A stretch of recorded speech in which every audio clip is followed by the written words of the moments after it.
like king in Kung Fu. Some people say a man is made out of mud. A poor man's made out of muscle and blood.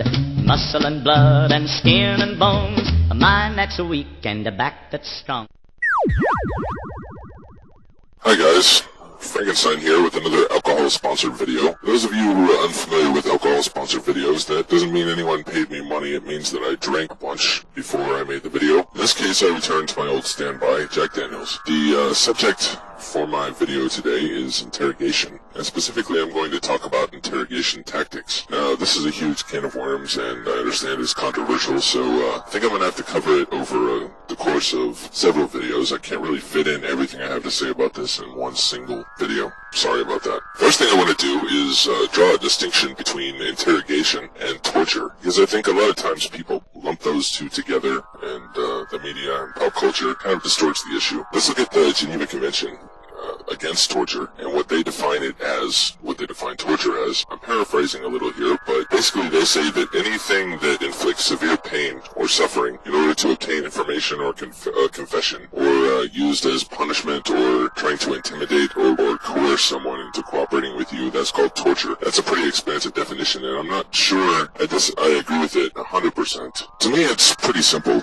You know, if you were captured by somebody or if you're arrested and they start doing things like threatening to castrate you or rip out your fingernails, or like the Viet Cong used to do with the catheters that were made out of glass and then they shatter them with a mallet after they're inserted, that's all clearly torture. A little bit less brutal than torture is something called, well, I'm going to call it coercion. Coercion and coercive tactics are a little bit less wrong in my book. Now, don't get me wrong, I don't advocate them, and some people might call them mental torture. We're talking about things like, if you don't tell us what we want to know, we're going to kill your family, that sort of thing. Okay, so I draw three distinctive categories. You have torture, you have coercion, and then finally we get to interrogation. In layman's terms, interrogation is using different psychological tricks to try and get a subject to tell you what you want to know. There's really two different types of interrogators, and those two different types have two different goals. One type, and the type that I'm going to focus on in this particular video, is the law enforcement interrogator, or a cop, basically. The cop's goal is to obtain a confession to a crime. The other type is the intelligence officer, or the intelligence interrogator, and they have the more expansive goal of finding out anything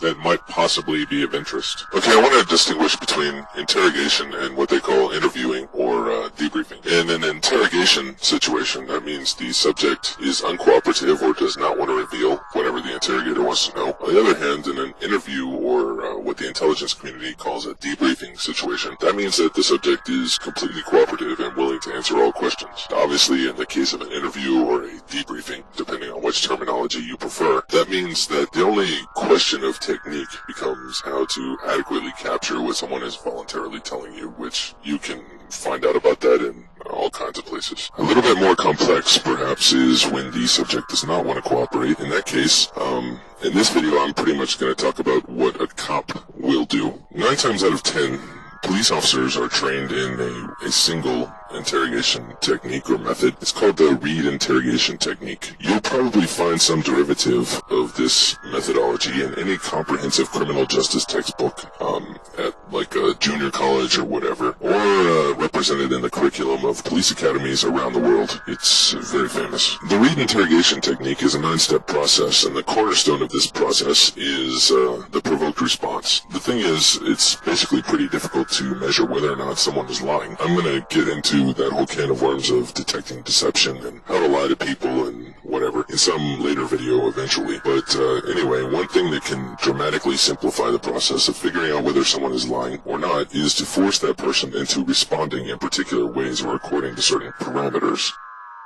Okay, so the Reed interrogation technique consists of a 9-step process in quick overview format. You got step 1, which is the direct confrontation with the subject. Step 2, which is theme development. The law enforcement community tends to talk about themes, whereas the intelligence community talks about approaches. In either case, the real meat of what's being discussed is the particular psychological tactic that's going to be used during the interrogation. Step 3 is handling the subject's denials. Step 4 is overcoming his objections. Step 5 is keeping the subject's attention. Step 6, handling the subject's passive mood. Step 7, presenting the alternative question, which I'll get into in a few minutes. Step 8 is bringing the subject into the conversation, and Step 9 is to obtain the written confession. Because after all, a written confession or a confession of some sort is the ultimate goal of any law enforcement officer conducting an interrogation. So please keep that in mind as we review the various steps in the rest of this video. Okay, during the direct confrontation, or Step 1, this is where the cop confronts the subject and basically announces that the investigation is over with, and the results of the investigation show that the subject is guilty. This presumption of guilt provokes a response. An innocent person normally responds with an adamant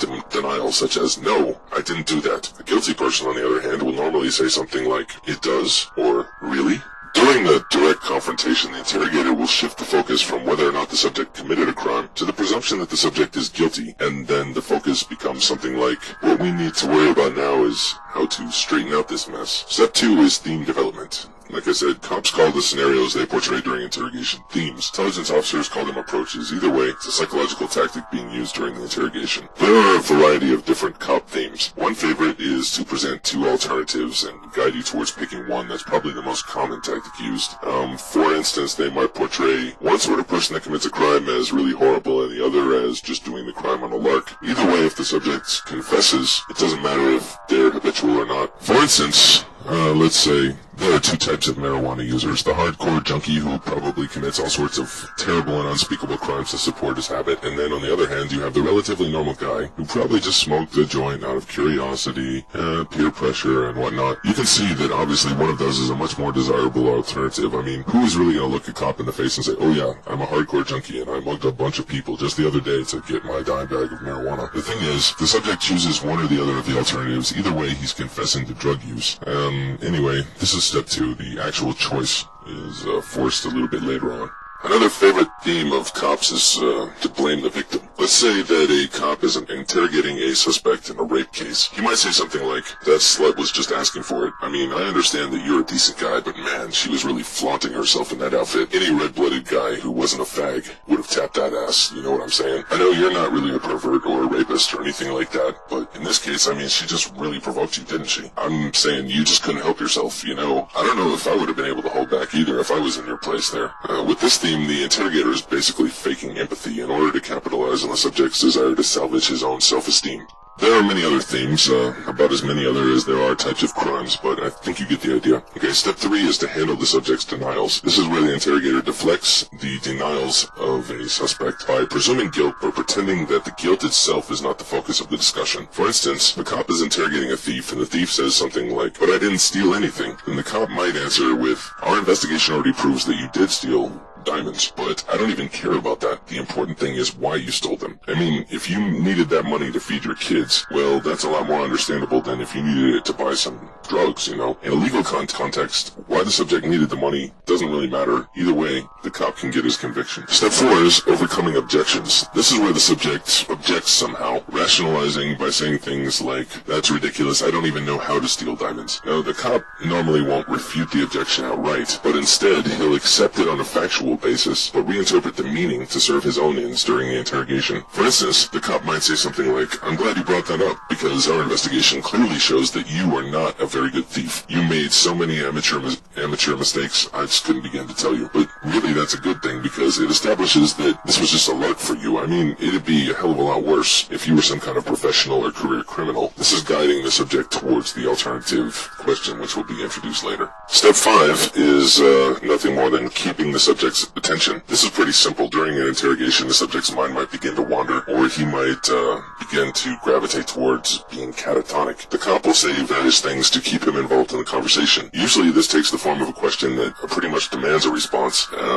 Like, "I know I have made my fair share of mistakes, but we all make mistakes, don't we?" It conditions the subject to answer with yes, yes, yes, yes, yes. Step 6 is handling the subject's passive mood. This is when the subject just goes completely catatonic or breaks down into tears or whatever. Basically, his demeanor is no longer actively hostile to the interrogation, and instead he's just become unable to participate because he's so distraught. Normally, the cop will respond by praising the subject's particular mood. For instance, the cop might say, "I'm glad to see you crying there because it shows me that you're serious about clearing up this mess." Step 7 is presenting the alternative question. The alternative question is really what what this whole technique leads up to. This is where, instead of focusing on whether a subject did or didn't do it, because you remember guilt has already been presumed, you focus on presenting two different types of people who would commit the crime. One is a horrible, terrible person, like if we're talking about theft, one type of person that steals diamonds is the career criminal who wants the money to buy drugs, and he works for the mafia, and he's a terrible person. And then the alternative presented is the amateur who needed the money to buy baby formula, and yada yada. Obviously, one of the alternatives is a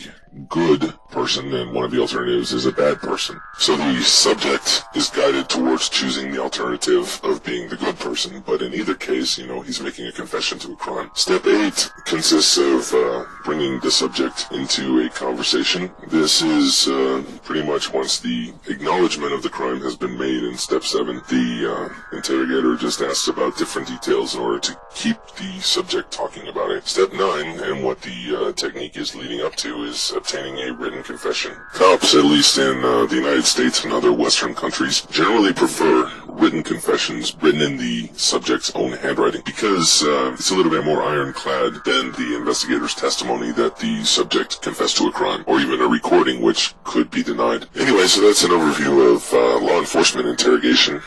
Unfortunately, a full discussion of the topic of interrogation is not within the scope of a single video, so that's what I have to say about that for now. I welcome any comments, and as always, I thank you for listening, and bid you goodbye. If you see me coming, better step aside. A lot of men didn't, a lot of men died. One fist of iron, the other of steel. If the right one don't get you, then the left one will.